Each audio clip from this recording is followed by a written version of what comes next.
The book of the prophet Jeremiah, chapter 12.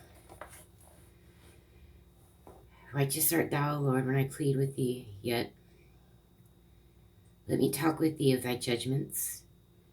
Wherefore doth the way of the wicked prosper? Wherefore are all they happy that deal very treacherously? Thou hast planted them, yea, they have taken root, they grow, yea, they bring forth fruit. Thou art near in their mouth, and far from their reins. But thou, O Lord, knowest me, thou hast seen me and tried mine heart toward thee. Pull them out like sheep for the slaughter, and prepare them for the day of slaughter. That doesn't sound like a crying prophet. How long shall the land mourn, and the herbs of every field wither, for the wickedness of them that dwell therein? The beasts are consumed, and the birds, because they said, He shall not see our last end. If thou hast run with the footmen, and they have wearied thee, then how canst thou contend with horses? And if in the land of peace wherein thou trustedst they wearied thee, then how wilt thou do in the swelling of Jordan? For even thy brethren in the house of thy father, even they have dealt treacherously with thee. Yea, they have called a multitude after thee. Believe them not, though they speak fair words unto thee.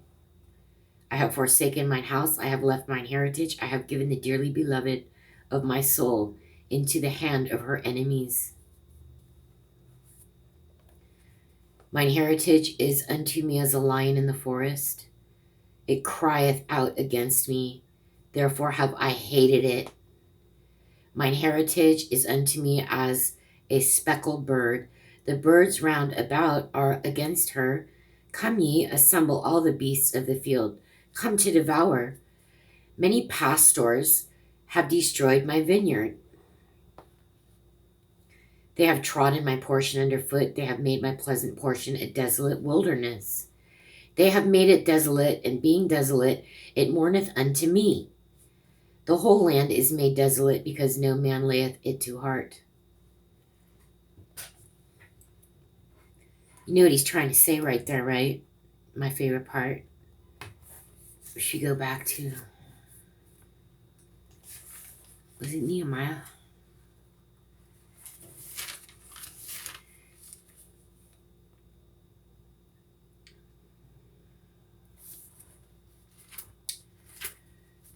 I should know what it is if it's my favorite. Is it Isaiah? It's the end of Isaiah. But I like when they're talking about the land, because that's my favorite part, when they're talking about, well, guess what? When everybody did wind up going to Babylon for 70 years, well, guess what? The land rested. And it kept the Sabbath. Ooh, burn. So, that's kind of what they're talking about right here. See, they have made it desolate, and being desolate it mourneth unto me. The whole land is made desolate, because no man layeth it to heart. So they're not obeying the rules of the land. They're supposed to let it rest every 7 years. That's all I remember. Just that part. Not even withstanding like all these battles that are going on between people. The spoilers are come upon all high places through the wilderness. For the sword of the Lord shall devour from the one end of the land even to the other end of the land. No flesh shall have peace. They have sown wheat, but shall reap thorns. They have put themselves to pain, but shall not profit. And they shall be ashamed of your revenues because of the fierce anger of the Lord. Thus saith the Lord against all mine evil neighbors that touch the inheritance which I have caused my people Israel to inherit. Behold, I will pluck them out of their land, and pluck out the house of Judah from among them. And it shall come to pass after that, I have plucked them out, I will return and have compassion on them. He's saying what he's going to do in like 70 years. He's got a 7-year plan right here. He said, and I will bring them again, every man to his heritage and every man to his land. And it shall come to pass, if they will diligently learn the ways of my people to swear by my name, the Lord liveth, as they taught my people to swear by Baal, then shall they be built in the midst of my people. But if they will not obey, I will utterly pluck up and destroy that nation, saith the Lord. Chapter 13. Thus saith the Lord unto me, Go and get thee a linen girdle, and put it on thy loins, and put it not in water. So I got a girdle according to the word of the Lord, and put it on my loins. And the word of the Lord came unto me the second time, saying, Take the girdle that thou hast got, which is upon thy loins, and arise, go to Euphrates, and hide it there in a hole of the rock. So I went and hid it by Euphrates, as the Lord commanded me. And it came to pass after many days that the Lord said unto me, Arise, go to Euphrates, and take the girdle from thence, which I commanded thee to hide there. Then I went to Euphrates, and digged, and took the girdle from the place where I had hid it. And behold, the girdle was marred, it was profitable for nothing. Then the word of the Lord came unto me, saying, Thus saith the Lord, After this manner will I mar the pride of Judah, and the great pride of Jerusalem, this evil people which refuse to hear my words, which walk in the imagination of their heart, and walk after other gods, to serve them, and to worship them, shall even be as this girdle, which is good for nothing.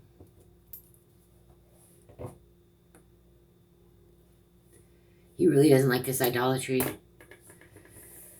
For as the girdle cleaveth to the loins of a man, so have I caused to cleave unto me the whole house of Israel and the whole house of Judah, saith the Lord, that they might be unto me for a people, and for a name, and for a praise, and for a glory. But they would not hear. Therefore thou shalt speak unto them this word. Thus saith the Lord God of Israel, Every bottle shall be filled with wine. And they shall say unto thee, Do we not certainly know that every bottle shall be filled with wine? Then shalt thou say unto them, Thus saith the Lord, Behold, I will fill all the inhabitants of this land, even the kings that sit upon David's throne, and the priests and the prophets, and all the inhabitants of Jerusalem with drunkenness. Uh-oh. What a mess. Ugh. And I will dash them one against another, even the fathers and the sons together, saith the Lord. I will not pity nor spare nor have mercy, but destroy them. Hear ye and give ear, be not proud, for the Lord hath spoken. Give glory to the Lord your God before he cause darkness, and before your feet stumble upon the dark mountains. And while ye look for light, he turn it into the shadow of death, and make it gross darkness. But if ye will not hear it, my soul shall weep in secret places for your pride, and mine eye shall weep sore and run down with tears, because the Lord's flock is carried away captive.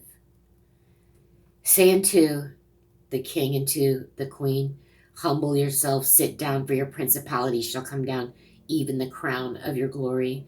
The cities of the south shall be shut up, and none shall open them. Judah shall be carried away captive, all of it. It shall be wholly carried away captive.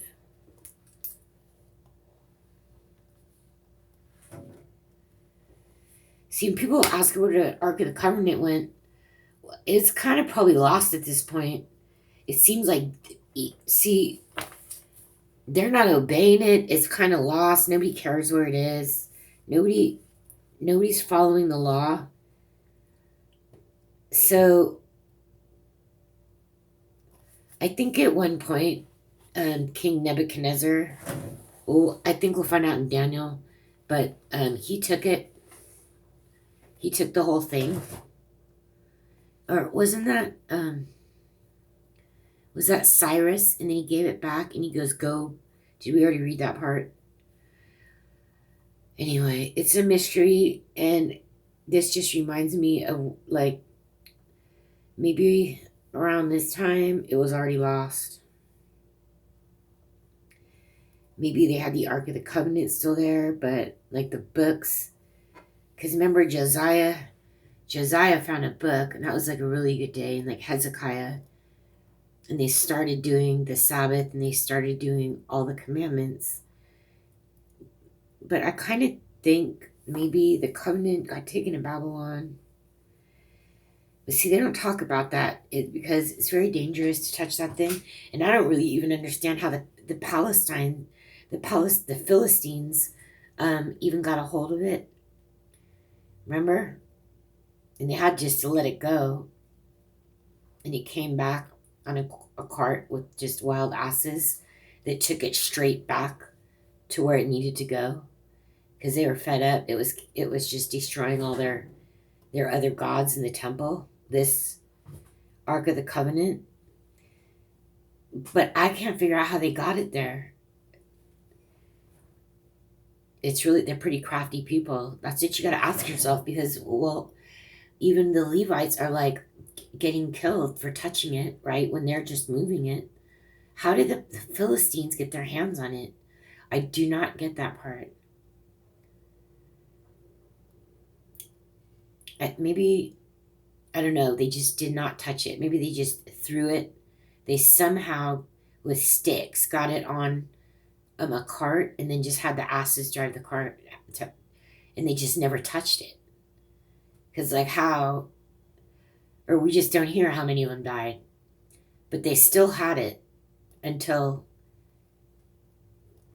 they're just like, we got to get rid of it. It's too much for us to handle. Okay. It makes me wonder, it shall wholly be carried away captive. It shall be wholly carried away captive. Lift up your eyes and behold them that come from the north. Where is the flock that was given thee, thy beautiful flock? What wilt thou say when he shall punish them? When he shall punish thee? For thou hast taught them to be captains, and as a chief over thee. Shall not sorrows take thee as a woman in travail? And if thou say in thine heart, wherefore come these things upon me? For the greatness of thine iniquity are thy skirts discovered, and thy heels made bare. Can the Ethiopian change his skin, or the leopard his spots? Then may ye also do good that are accustomed to do evil. Therefore will I scatter them as the stubble that passeth away by the wind of the wilderness. This is thy lot, the portion of thy measures from me, saith the Lord, because thou hast forgotten me and trusted in falsehood. So we heard about that in the beginning. He said, it's not you just don't think about me, you just straight up forgotten me. Which is like a step beyond not thinking about somebody, right? And this is repeated here. He says that in like the first chapter. Let's go back. Yeah, that was pretty sad when he said that part. Let's see.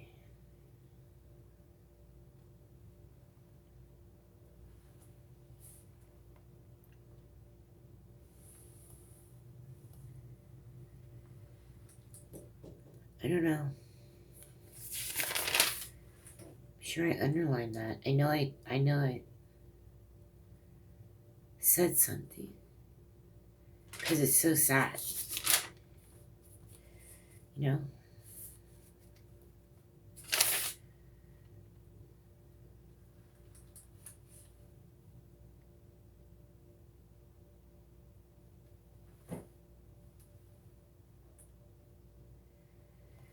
Well, I just kind of skimmed through chapter 1. It's really right in the beginning that he says that, the Lord. He's like, you know what? They just not only don't think about me, they just forgot me. That was kind of sad. I don't see it, but anyway, this is the reason he's doing it. This is the reason he is putting all of Israel, Judah specifically, all Jerusalem, all the north, they're already It's just not even considered. It's Judah. This was his like lost hope. And now he's like, they don't even remember me. They trust in falsehood. Therefore will I discover thy skirts upon thy face, that thy shame may appear. I have seen thine adulteries in thy neighbors, the lewdness of thy whoredom, and thine abominations on the hills in the fields. Woe unto thee, O Jerusalem! Wilt thou not be made clean? When shall it once be?